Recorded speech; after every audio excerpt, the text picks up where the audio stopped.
Bienvenidos y gracias por estar con nosotros en este episodio número 10. Recuerden que los episodios son secuenciales, así que si algún concepto no queda claro, vuelvan a revisar los previos.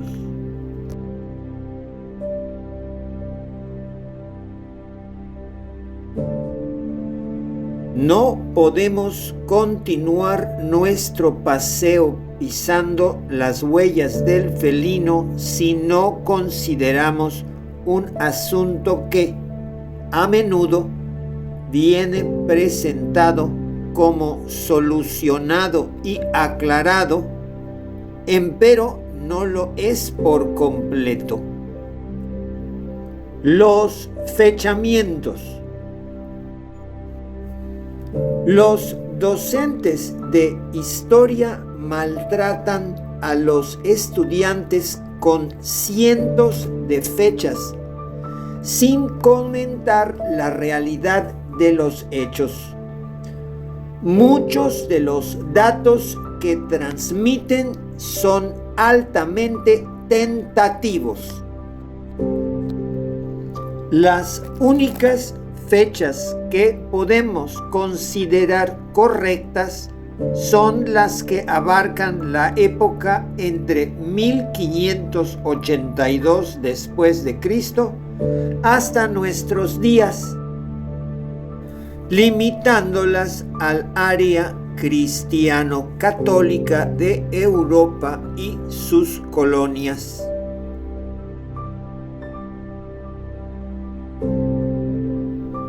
El área protestante adoptó paulatinamente los fechamientos correctos e Inglaterra lo hizo solamente a partir de 1752 después de Cristo. En breve, la confiabilidad absoluta en los fechamientos aplica a poco más de 4 siglos y, si se quieren incluir los datos de origen anglosajón, poco más de 2 siglos y medio.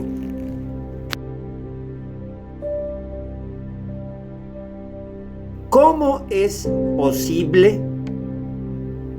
La respuesta está embebida en las palabras científicas que describen el tiempo como la cuarta dimensión, que se mide en segundos, cada y uno de ellos de duración de 9.192.631.770 periodos de la radiación entre los dos niveles atómicos hiperfinos del estado fundamental del isótopo 133 del cesio, el elemento químico número 55 de la tabla de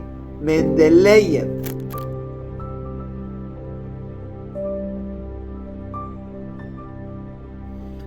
Por cierto, la medición hay que llevarla a cabo en condiciones de 0 Kelvin de temperatura, o sea, 273.15 grados Celsius bajo cero.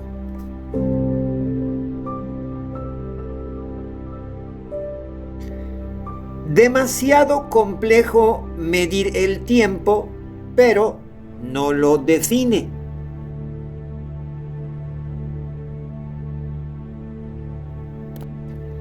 Según la teoría de Kaluza-Klein, la más aceptada en la actualidad, El tiempo es definido como la dimensión espacial compactificada, o sea, enrollada, que unifica las tres dimensiones geométricas y la gravedad.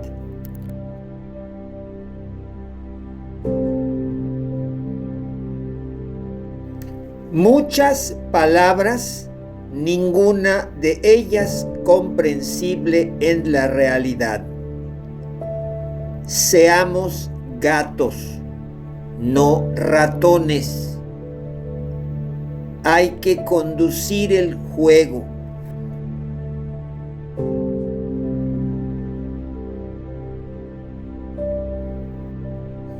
El tiempo era y sigue siendo un envolvente reptil invisible, como lo visualizaron las culturas antiguas.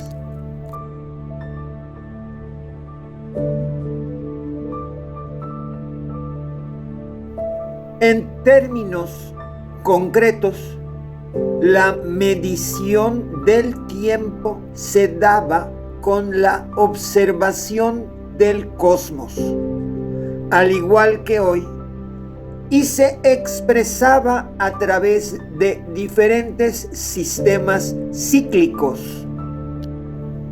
Incluía, por ende, la luna, el sol, Venus, los signos zodiacales y todo cuerpo celeste de ubicación variable, como los planetas.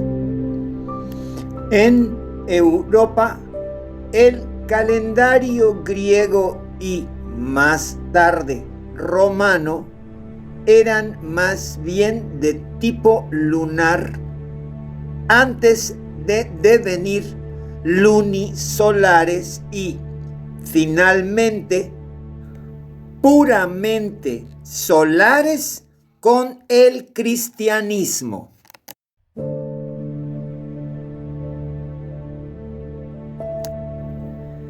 En efecto, el gran esfuerzo de la Iglesia cristiana fue de unificar la luz del cosmos en un solo cuerpo, el Sol, igualándolo a la recolección total de la palabra divina.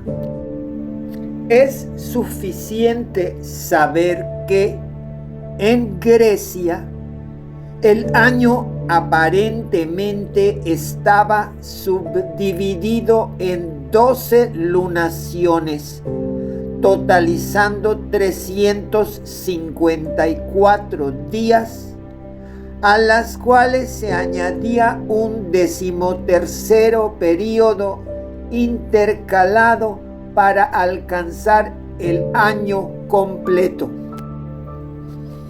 Cada sitio principal tenía su propio calendario y nombres de las lunaciones, cada una de 29.5 días. A menudo se utilizaban los Juegos Olímpicos para indicar la fecha, debido a que se repetían cada 4 años, aunque no se sepa en cuál época del año se daban. Hacia el siglo II a.C., las lunaciones fueron numeradas, quizás para uniformar todos los calendarios.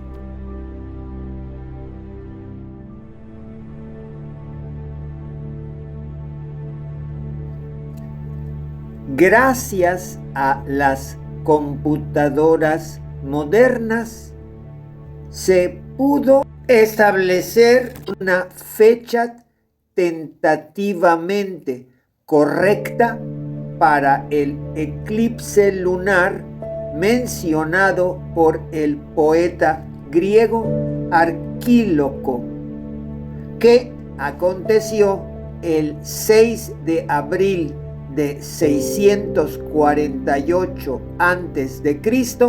o el 27 de junio de 660 a.C. La primera de dichas fechas se usa como base de los fechamientos previos a la era actual, empezando por el saqueo de Tebas en Egipto en el año 664 o 663 antes de Cristo por parte del rey asirio Asurbanipal. Toda fecha anterior es extremadamente tentativa, con errores que varían entre pocos días hasta siglos. La situación no mejora mucho si analizamos el calendario romano. En el mito que acompaña la fundación de Roma en 753 a.C. por parte de Rómulo, se cuenta que el calendario empezaba hacia el 15 de marzo con la primera luna llena y estaba dividido en 10 meses de 30 o 31 días, con una duración total de 304 días más 61 invernales que marcaban el descanso anual. Aquí ya tenemos un error de interpretación de los estudiosos, porque el término calendario indica con claridad una medición a partir de una luna nueva, no llena. Siempre según el mito, el segundo rey de Roma lo modificó en 713 a.C., añadiendo 2 meses de 28 y 29 días respectivamente, por un total de 57 días. Además, limitando la duración de los meses a 29 o 31 días y agregando un periodo de 27 días, obtuvo un año de 377 o 378 días. El comienzo del año en marzo indica con claridad que la base lunar estaba relacionada con el zodiaco, como lo indica el calendario lunar de Ancio de la lámina, fechado entre 84 y 55 a.C. Siguieron reyes que añadieron o eliminaron días, y fue solamente con la República supuestamente desde 509 a.C., que los romanos empezaron a registrar los eventos históricos desde el comienzo del siglo III a.C. Recobra aliento y dale like al canal. Fue Julio César que, de regreso de Egipto, impuso el nuevo calendario en el año 46 a.C., mismo que hoy se indica con el nombre de calendario juliano. A ello, Octavio añadió el año bisiesto, aunque de forma irregular. Con el cristianismo, la semana devino de 7 días en 321 después de Cristo, así como se agregaron 85 días para eliminar los errores previos, y se decidió que el día empezara al amanecer, siendo de 24 horas, y el año por vez primera inició el 1 de enero. No obstante, el año quedaba 11 minutos y 14 segundos más largo del ciclo solar, produciendo un error de un día cada 128 años. Durante el Concilio de Nicea en 325 después de Cristo, se ajustó el calendario a la posición de los astros en el cielo. En 532 después de Cristo se adoptó la definición antes de Cristo y después de Cristo.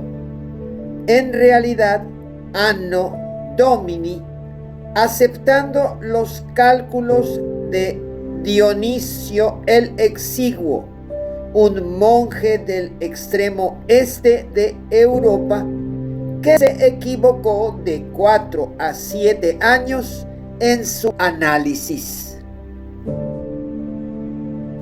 Empero, desde el 325 después de Cristo hasta el siglo XVI después de Cristo, ya se había acumulado una diferencia de 10 días con respecto a los astros, debida al uso de un año de 365.25 días, opuesto a un año real promedio de 365.2422.9 días, más lento. En la práctica, todas las fechas que se refieren al primer siglo desde la llegada de los europeos a América están en error de dicha cantidad, aunque los registros indiquen la fecha del 12 de octubre para el desembarco de Colón en la isla Guananí. En realidad era el día 22. Lo mismo con la caída de Mexico Tenochtitlan el 13 de agosto, que acaeció el día 23. El viaje de Colón aclaró la equivocación gracias a los cálculos necesarios para la navegación, y la Iglesia convocó el Concilio de Trento para encontrar una solución al asunto, entre varios otros cambios relacionados con la Contrarreforma. En 1580 después de Cristo, Papa Gregorio XIII publicó los cambios producidos por el nuevo ajuste a la medición del tiempo europea, el calendario gregoriano, instituido con la bula Inter Gravissimas. La reforma calendárica no considera bisiestos los años centenarios cuyos primeros 2 dígitos dividido por 4 resulten decimales, y comenzó desapareciendo los 10 días de error, anulando los días entre el 4 jueves y el 15 viernes de octubre de 1582. El nuevo calendario reduce el error a un día cada 4.323 años. Como se dijo con anterioridad, en Inglaterra los cambios fueron aplicados en 1752 después de Cristo, como lo indica la fecha de entierro de Miguel de Cervantes Saavedra, el 23 de abril de 1616 después de Cristo, fallecido el día anterior, que coincide con la muerte de William Shakespeare, aunque resulte registrada por el 3 de mayo. En suma, como escribió un científico, los días del año son 365 más 1 cada 4 años, menos 3 cada 4 siglos y menos 3 cada 13.000 años. El análisis indica que las fechas desde la mitad del siglo VII a.C. hay que aceptarlas con cuidado, y las romanas son aceptables con algunos posibles días de error solamente desde el siglo III a.C.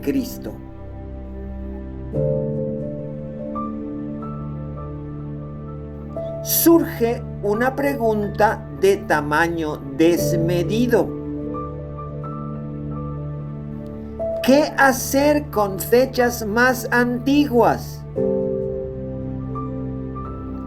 La respuesta es extremadamente compleja, sobre todo entre los académicos, porque podría destruir muchas de las que han sido propuestas como certezas históricas.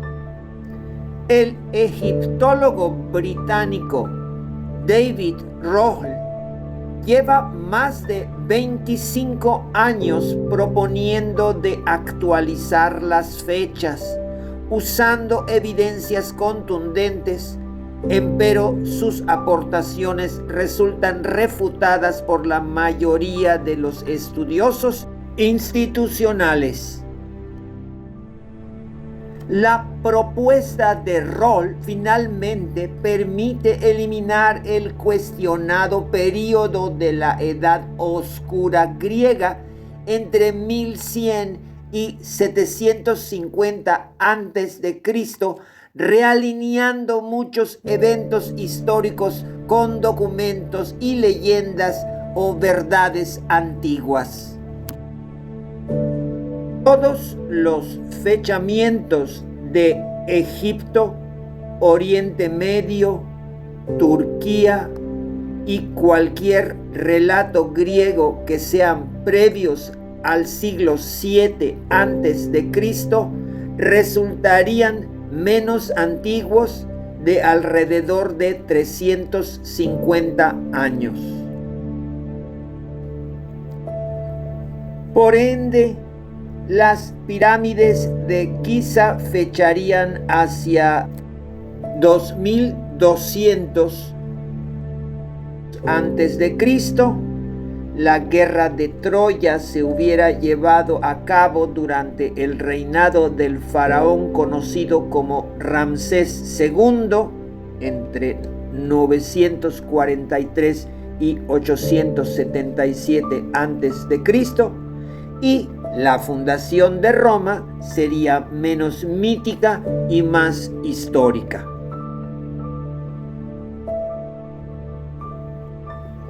En efecto, los datos cronológicos egipcios fueron registrados en el siglo III a.C.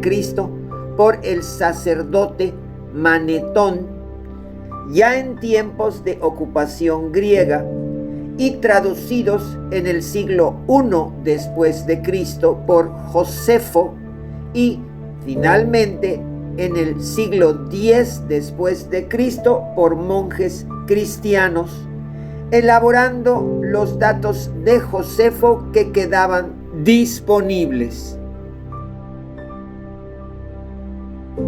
Las traducciones, aunque aparentemente completas, indican faraones que vivieron cientos de años y tampoco coinciden entre ellas.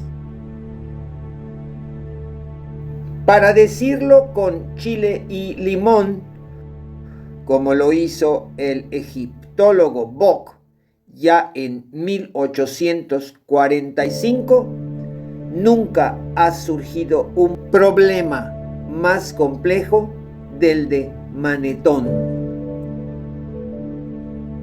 Hablaremos de fechas americanas en el próximo episodio. Ahora llegó la hora de la camita, soñando con croquetas al despertar, quizás obtenidas con sus aportaciones en Patreon. Agradeciendo a todos, recuerden que así como a todo gato le gusta una caricia, presionen el botón like para ayudarnos a divulgar el conocimiento rescatado.